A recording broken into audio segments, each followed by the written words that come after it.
Hi, my name is Ava, and today I'm going to talk about how to become the main character.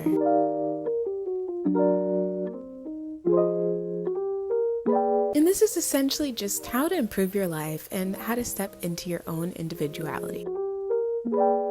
The first step is to distance yourself from harmful activities. And the main example of this is partying. And I'm not saying that you can't do it at all, but there is a very big problem when you're doing this every single weekend or even multiple times throughout the week, just because this can take away a lot of the time that can be used to work on yourself, and instead you're spending it doing activities that essentially waste your life away.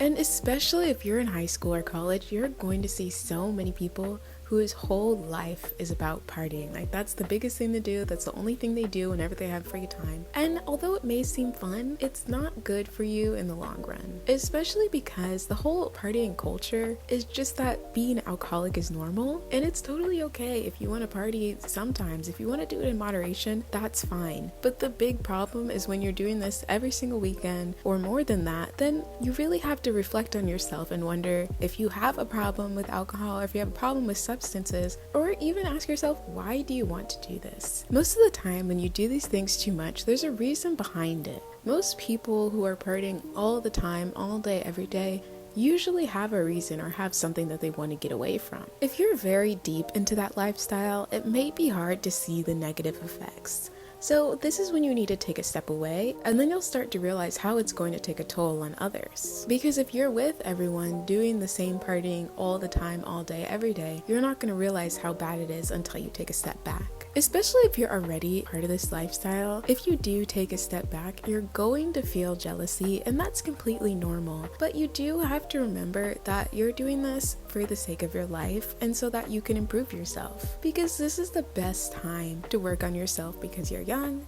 you have time whether you're in school or not, but it's hard to change yourself once you get older. And one of the ways I deal with jealousy, especially when it comes to social media, when I see other people posting about how great their life is and how they're doing all these fun things, most of the time I just try not to watch their stuff. I try not to look at their posts. I try not to watch their stories. And then I also think about the fact that I'm taking the time to work on myself and that my life is probably better than theirs. And this isn't in a way that I'm saying that I'm better than anyone else, but I think of it in the way that I know that I'm making this life perfect for me, so my life is better than theirs, because I don't want someone else's life, I want my life.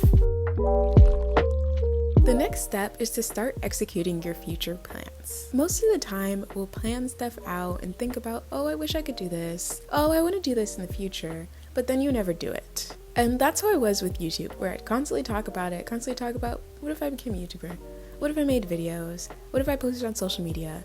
But these what ifs aren't going to help anything. You have to actually start it. You have to actually put your plan into motion. And most people get caught up in this thing called analysis paralysis, where they're unable to take action due to overthinking their problem. So if you have something that you want to do, don't think about the fact that you can't do it well now, or that you don't think you're good enough right now, because you're not going to be good enough if you don't start it.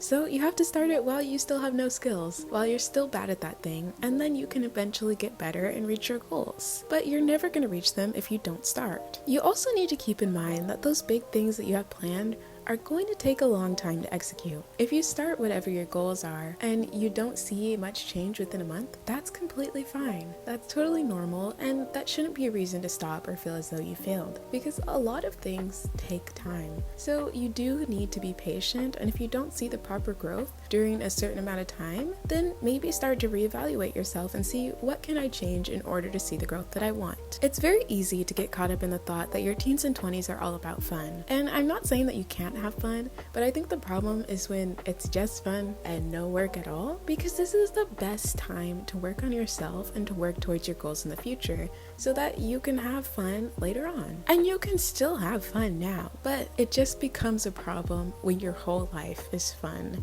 and you don't work for anything.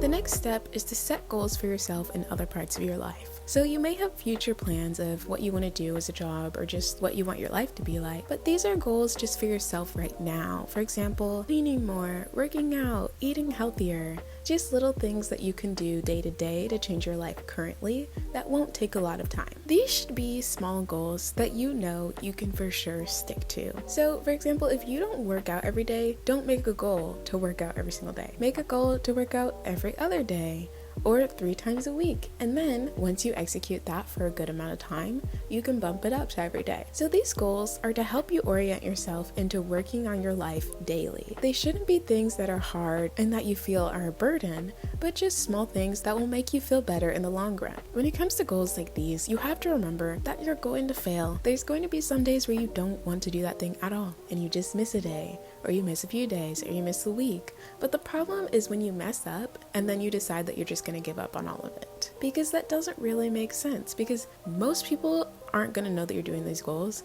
No one else but you knows that you messed up, so you just need to keep going. If you miss a few days, just get back to it. And you also need to know that there are going to be times when it's hard to do these goals. There are going to be times when you don't want to work out, when you don't want to do whatever you plan to do, but those are the times when you just need to do it badly. You don't have to try very hard, but just do it to the extent where you're getting that task done and completing the repetition to where they can become a habit.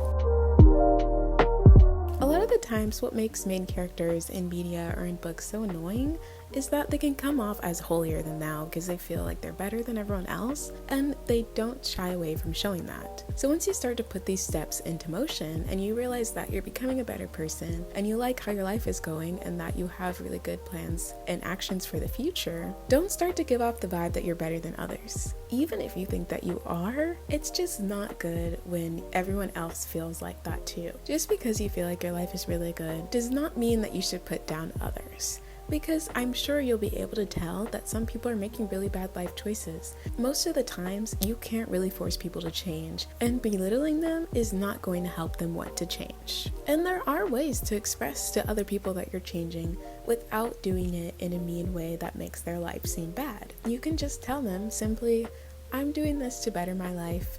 This is what I'm doing. I'm starting on a journey of change.